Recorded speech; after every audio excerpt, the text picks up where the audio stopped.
El Colegio Mexicano de Ortopedia, en su 75 aniversario, presenta su segundo Congreso Virtual 2021.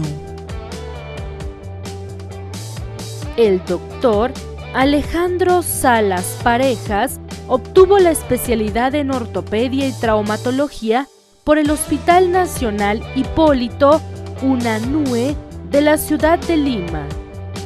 Actualmente se desempeña como cirujano ortopedista en el Instituto Nacional de Salud del Niño de Breña y el Instituto Nacional de Salud del Niño de San Borja. Es miembro de la Sociedad Peruana de Ortopedia y Traumatología, miembro de la Sociedad Latinoamericana de Ortopedia y Traumatología, SLAOT, miembro de la Sociedad Latinoamericana de Ortopedia y Traumatología Infantil, SLAOTI, y miembro de la Asociación Internacional Ponseti Latinoamérica. El doctor Salas hablará sobre la osteosíntesis de la cúpula radial en esqueleto inmaduro, consideraciones generales, clasificación y manejo. Es un placer compartir esta charla con ustedes y agradezco al doctor Clemente Hernández por su gentil invitación. En esta oportunidad hablaremos sobre la osteosíntesis de la cúpula radial en el esqueleto inmaduro. Bueno, el objetivo de la charla es, primero, conocer un poco más el abordaje a este tipo de lesiones, ver cuál es la mejor opción de tratamiento y conocer las principales secuelas y o complicaciones que pueden ocurrir cuando tenemos una fractura a este nivel. Para comenzar, la fractura de radio proximal representan cerca del 5 al 10% de todas las fracturas del codo pediátrico y la literatura a menudo no distingue entre fracturas de cuello y cabeza, pero hay que tener muy en claro que son entidades muy distintas.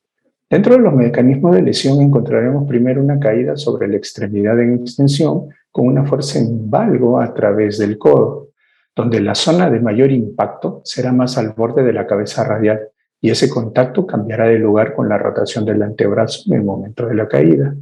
Es decir, que si tengo un antebrazo en posición neutra, la fuerza de contacto se dirigirá lateralmente a la cabeza radial. Si la tengo en supinación, la fuerza se dirigirá hacia adelante de la cabeza radial y si la tengo en pronación, hacia atrás. Esto hay que tenerlo en cuenta ya que nos ayudará al momento de hacer la reducción de la fractura, ya que debemos hacer compresión en el punto de mayor angulación y de desplazamiento. Y el segundo mecanismo de lesión se dará durante las luxaciones, tanto cuando intentamos reducirla, donde el capitellum está delante de la cabeza radial, que al aplicar una fuerza directamente sobre ella podemos fracturar. Y al llevar la cabeza posterior o de lo contrario, la propia luxación fracturar la cabeza radial llevándola a anterior. Clínicamente podemos encontrar limitación funcional, dolor a la digitopresión a nivel de la cabeza radial, dolor a la pronosupinación. Debemos descartar otras lesiones asociadas también como síndromes compartimentales y lesiones del nervio interóseo posterior. Esta se va a caracterizar por una limitación para extender los dedos. Anatómicamente, el suministro vascular a la cabeza radial es precario, recibiéndola desde el periósteo en dirección de distal a proximal, que estas van a provenir de la arteria radial recurrente, rama de la arteria radial. En cuanto a la osificación en el radio proximal, esta va a aparecer a partir del cuarto o quinto año de vida y la fisis se cerrará a partir de los 14 años de edad. La cabeza radial va a dar estabilidad secundaria en valgo junto a los ligamentos colaterales y estabilidad de longitud con el ligamento interóseo. Es por eso que de hablar de una cupulectomía en edades tempranas no está indicado.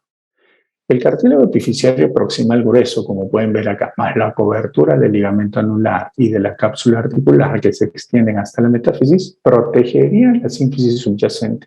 Esto aumentaría la tensión en la metáfisis, haciendo que las fracturas sean más frecuentes en cuello radial que en cabeza. Dentro del ámbito del abuso infantil, las fracturas de la cúpula radial deben ser consideradas lesiones centinelas, por lo que deberíamos buscar otras lesiones asociadas. Bueno, sabemos que las clasificaciones no son perfectas, pero sí son necesarias para obtener un adecuado tratamiento. En este caso no hay excepción, ya que existen muchas clasificaciones, siendo las más utilizadas aquellas que valoran el grado de desplazamiento junto con las que valoran la angulación de la cabeza de radio. La más usada por nosotros es la de Judet, que ha sido modificada en su tipo 4 por A y B por Metasol. Otras clasificaciones, como por ejemplo, son las de Steele y Graham, quienes también seguían del grado de desplazamiento y angulación de la cabeza radial, y otras como la de Chambers, que toman el mecanismo de lesión como punto de clasificación. En cuanto a los estudios por imágenes, la placa radiográfica es lo primero que tenemos a la mano, donde podemos ver los 15 grados de valgo fisiológico y los 10 grados de vértice posterior del cuello en relación a su diáfisis. Pero ¿qué pasa cuando tengo menores de 5 años con sospechas de lesión a este nivel? Es difícil ver una fractura debido a la ausencia de núcleo de desificación. Bueno, en este caso el artograma es una buena alternativa donde una inyección intraarticular de sustancia contrastada nos ayudaría claramente a ver la magnitud de la lesión. Las tomografías ayudan a ver más las lesiones concomitantes que puedan estar presentes en niños grandes, mientras que la resonancia magnética visualiza bien el codo no osificado. Es costoso, pero es bueno para ver compromisos ligamentarios, tanto así como la magnitud de la lesión. En cuanto a la ecografía, hay artículos que nos refieren que nos podría ayudar a ver un desplazamiento del hueso inmaduro.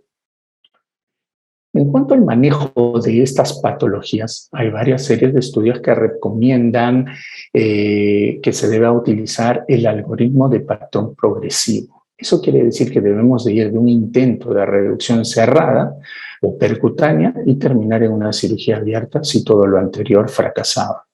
Entonces, si tenemos fracturas que presentan angulaciones menores a 30 grados y menos de 3 milímetros de desplazamiento, que estarían dentro de la clasificación de Judet 1 y 2, el manejo sería solamente colocación de yeso braquialpalmar por 3 semanas para luego iniciar movimientos.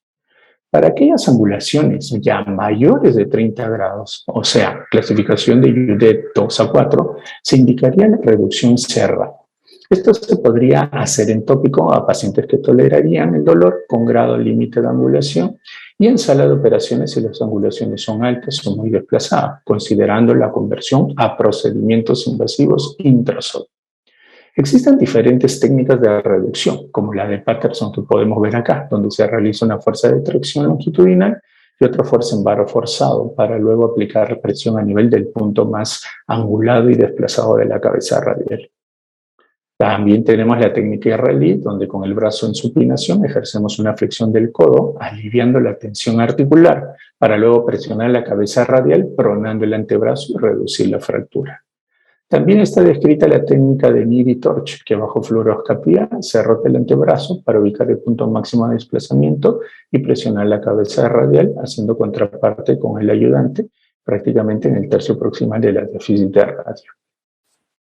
Pero ¿qué pasa si todas estas reducciones cerradas son inestables? En este caso procedemos a la colocación de una fijación o solo inmovilizar. En este ejemplo pueden ver cómo un clavo está prácticamente fijando la reducción. Ahora, sí, podemos solamente inmovilizarla y no fijarla, ya que las indentaciones de la fractura producirían enganche y por ende estabilización de la misma, no siendo necesaria después la colocación de un clavo, ¿no? Y si se decide fijar, el método recomendado sería fijar solo la cabeza, no comprometer el capitelium como pueden ver en la radiografía, ya que estas pueden producir rotura del implante y lesiones de la caries articular, ¿no? Ahora, si la reducción cerrada no es satisfactoria, en este caso procederemos a la reducción percutánea mediante la técnica descrita por Feray, quien utiliza instrumentos mínimamente invasivos para llevar la cabeza de su posición, a su posición, como las agujas Kirchner o los Steinman, o en su defecto los periostótomos como el FRIR, para luego ver su estabilidad y ver si se fija o no. Ahora, si la reducción percutánea fuera inestable, podemos utilizar el método de Metasol. Metasol lo describió el año 80 y utiliza una aguja de Kirchner de 1.4 o 1.8 milímetros para reducir y estabilizar.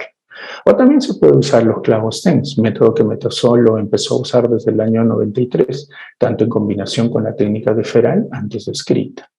Este método consiste en introducir el clavo por la zona segura de inserción, la cual está comprendida entre el estiloide radial y el tubérculo de Lister. Esta va a estar ubicada en la parte más distal del radio. Una vez que introduzco, vamos a colocar el clavo con la punta dirigida lateral, pasarla por el eje de radio y vamos a acoplarla a la cabeza de radio para luego desimpactar la fractura. Una vez desimpactada, la cabeza se girará a su posición con la varilla intramedular, como pueden ver en la foto. Es muy importante el detalle de rotar la aguja o el TEN una vez enganchado para dar estabilidad. Además de fijación, esto debe evitar desplazamientos posteriores.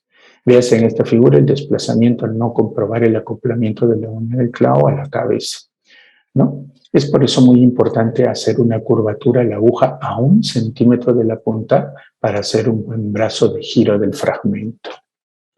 En este artículo, por ejemplo, se prefieren los TENS, ya que las agujas pueden penetrar la cabeza y llegar a la articulación.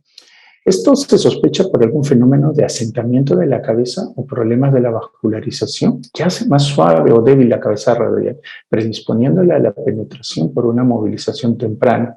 Esto supuestamente ocurriría a partir de la 4ª a 6ª semana, por lo que recomiendan el uso de yeso por 6 semanas en pacientes tratados con este tipo de material. Entonces, una buena sugerencia es que cuando estemos en niños pequeños donde no se aprecie la cabeza radial, utilicemos sustancias de contraste para guiarnos y ver la correcta posición del clavo con relación a la cabeza y no pensar que perforamos hasta la articulación.